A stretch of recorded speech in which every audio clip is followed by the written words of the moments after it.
정규 시간이 종료된 이후에도 선물과 옵션을 거래할 수 있는 파생상품 야간 시장이 국내에서 추진되는 것으로 저희 한국경제TV 취재 결과 확인됐습니다. 해외 거래소와 연계하는 방식이 아니라 한국거래소가 자체적으로 운영하는 방식인데 거래소 내 관련 팀이 꾸려졌고 이르면 내년 출범합니다. 문형민 기자가 단독 보도합니다.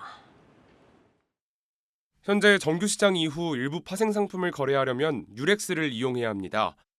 2020년까지는 미국 시카고 상품거래소와도 연계돼 두 곳의 거래소를 통해서 거래해왔습니다.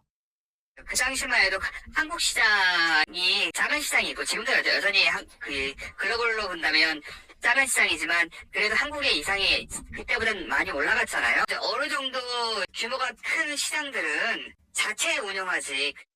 이처럼 우리나라는 아직도 파생 상품을 야간 거래할 수 있는 자체 플랫폼이 부재한 상황. 하지만 한국거래소가 독자적인 야간 파생 시장을 개설하기 위한 준비 작업에 들어갔습니다.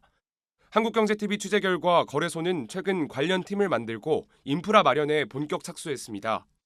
거래소에 매매 시스템을 제공하는 코스콤도 신규 시장 시스템 구축을 준비하고 있습니다.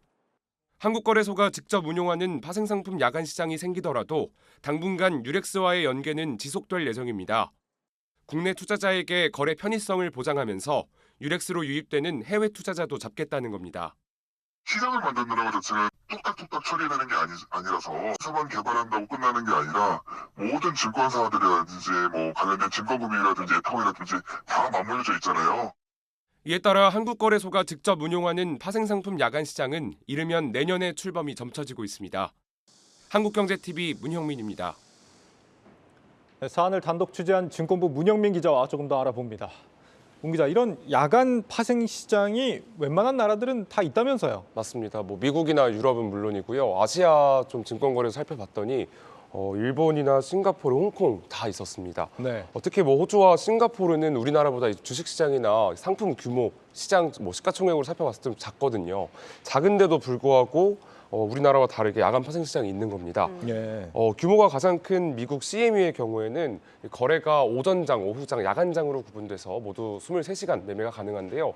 이 상품군마다 야간 거래 시각이 조금씩 다르기는 하지만 대부분의 상품이 우리 시각 기준으로 오전 7시까지 거래됩니다. 아시아를 한번 살펴보자면 홍콩의 HKEX가 새벽 12시 45분까지 매매가 가능하고요. 싱가포르의 경우는 새벽 3시까지 매매가 가능합니다. 일본의 OSE와 호주의 ASX의 경우 각각 오전 5시 30분, 오전 6시까지 파생 상품 거래가 진행됩니다. 그런데 우리도 자체적으로 운영해온 건 아니지만 방금 본 그 유럽의 이 유렉스라는 곳하고 연계를 해서 해외 거래소랑 연계를 해서 야간 거래를 허용을 해왔다는 거 아닙니까? 굳이 자체적인 시장을 따로 만들어야 될 이유가 있을까요? 업계 취재를 해보니까 가장 큰 문제는 중복 규제 때문이었습니다. 아무래도 우리나라와 해외 금융 규제는 물론이고요. 국가별 증권거래 회원 규정까지 모두 따라야 합니다. 이렇게 투자자들의 신규 또는 추가 접근을 가로막을 수 있는 잠재적인 벽이 있는 겁니다. 그러니까 해외 거래소를 쓰면 규제 문제가 불편을 줄 수 있다라는 건데 이런 문제가 실제로 발생한 적이 있다고요? 맞습니다. 3년 전쯤인데요. 2020년까지 저희가 유렉스뿐만 아니라 이 미국 시카고 상업거래소라고 하는 CME와도 이제 연계 거래를 진행했었습니다. 네. 2020년 4월인데 이 CME에서 코스피 200 선물 야간 거래가 중단된 적이 있습니다. 그 당시 코스피 200에서 삼성전자 시가총액 비중이 3개월 연속 30%를 넘은 게 발단이었습니다. 이 미국 상품거래법에 따르면 어느 지수에서 한 종목이 30%를 초과하는 일수가 최근 3개월 동안 이 45일을 넘기면 이 CFTC라고 하는데요. 미국 상품거래위원회 단독 규제에서 이 SEC 증권거래위원회와 아까 앞서 말씀드린 CFTC 공동 규제로 변경이 됩니다. 이렇게 공동 규제로 바뀌게 되면 상장 당시에 이미 충족했던 이 CFTC의 요건과 별개로 또 SEC의 요건도 새로 따라야 하는 상황이 생기는 겁니다. 이와 관련해서 남길남 자본시장연구원 선임연구위원 설명 듣고 오겠습니다. 삼성전자 비중이 너무 커져서 P200에 차지하는 비중이 30%를 넘고 이러면 우리 규정에서는 그 당시까지는 큰 문제는 아니었는데 미국 규정에서는 규제 당국이 바뀌어야 돼요. 기존까지는 CFTC 규제였는데 30%가 넘어가면은 이제 SEC 규제를 받아야 돼. 그러면 모든 규제 요건들을 처음부터 다시 다 등록을 받아야 되는데 규제 위반이거나 또는 저촉이 될 가능성이 커지니까 지속적으로 사업을 할 수가 없는 상황이 된 거죠. 예, 그러니까 중복 규제나 지금 상품 거래가 중단되는 이런 불확실성을 해소하기 위해서 자체적인 시장이 필요하다 이런 부분인 것 같고 또 다른 이유는 없을까요? 아무래도 해외 거래소와 연계를 하다 보니까 당장 새로운 파생 상품을 출시하고 싶어도 그럴 수 없는 상황입니다. 네. 실제로 현재 야간에 거래할 수 있는 파생 상품 수는 현저히 부족한데요.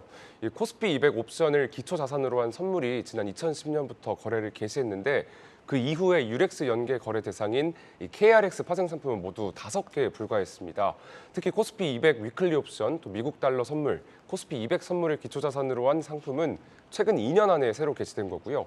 더 다양한 상품을 야간에 거래하고 싶어도 이 유렉스와 연계된 게 적다 보니 투자자의 선택권은 제한될 수밖에 없습니다. 이러한 상황에서 투자 수요는 뚜렷하게 증가하고 있는 것으로 나타났습니다. 유렉스와 연계된 야간 시장 상품별 정규 시장 대비 비중을 한번 살펴봤습니다. 이 코스피 200 옵션의 경우 이 비중이 2021년 3.1%에서 지난해 5.3%로 증가했고요. 미니 코스피 200 옵션과 또 코스피 200 선물은 1년 사이 2배 이상 그 비중이 확대됐습니다. 그만큼 이 파생 상품에 대한 야간 거래 수요는 계속해서 늘고 있는데 투자 상품이 부족하다 이렇게 해석할 수도 있겠습니다. 그러니까 지금처럼 선택권이 제한적인데도 투자 수요가 늘고 있다면 사실 상품이 더 다양해지면 투자자 모으기도 좀 한결 수월해지겠어요. 맞습니다. 또 여기에 좀 추가로 설명을 드릴 게 투자자들이 파생 상품을 거래할 수 있는 시간도 좀 늘어날 가능성이 있습니다. 네. 현재 미국의 CME의 경우 최대 23시간, 또 일본의 OSE와 호주의 ASX의 경우 21시간가량 파생 상품 거래가 가능한데요. 우리나라의 경우는 이 정규 시장과 유렉스 연계 야간 파생 시장을 모두 더했을 때 17시간 정도였습니다. 이 시간을 자체적으로 더 늘릴 수 있는 거고요. 그렇게 될 경우 우리 시간으로 밤이나 새벽에 발생하는 미국, 유럽 등 글로벌 이슈에 국내외 투자자들이 대응하기 더 쉬워지는 겁니다. 야간 그 선물 또는 야간 파생 상품에 대한 수요는 엄청 커요. 우리가 페드에서 FOMC 할 때 거래 수요가 엄청 크거든요. 새벽 2시나 3시 이제 그때 우리 야간 그 코스피 200 선물 엄청 거래량이 있었어요. 이벤트가 있을 때 해칭을 하거나 트레이딩할 유인은 엄청 큰데 사실 그것들을 제대로 살리지 못하고 있는 거죠. 듣고 보니까 자체 파생 시장 꼭 있어야겠습니다. 이 시장이 생기면은 좀 기대할 수 있는 효과 어떤 게 있습니까? 당장 좀 설명을 드릴 수 있는 건 아무래도 상품 수나 거래 시간이 늘어나게 되면 이 코리아 디스카운트 해소가 가능하다 이런 의견들이 있습니다. 네. 우선 외국인 투자자들이 우리나라 야간 파생 시장에 진입하고 투자할 만한 유인이 확실하게 생기는 건데요. 그렇게 된다면 결국 외국인들의 투자 자금이 파생 시장뿐만 아니라 전체 시장으로 유입될 가능성은 당연히 커지게 됩니다. 여기에 최근 이 정부가 서울 외환시장의 거래 시간을 새벽 2시까지 연장하기로 하는 이 방침을 정했습니다. 이 원화를 거래할 수 있는 시간이 외국인 입장에서 너무 한정적이라는 요청에 대응하기 위한 건데요. 결국 외국인의 이러한 자유로운 자본시장 진입은 MSCI 선진국 지수 가입의 핵심이기도 합니다. 따라서 정부의 자본시장 핵심 과제로 여겨지는 MSCI 선진국 지수 편입도 보다 수월해질 것으로 보입니다. 네, 잘 들었습니다. 사안 단독 취재한 증권부 문영민 기자였습니다.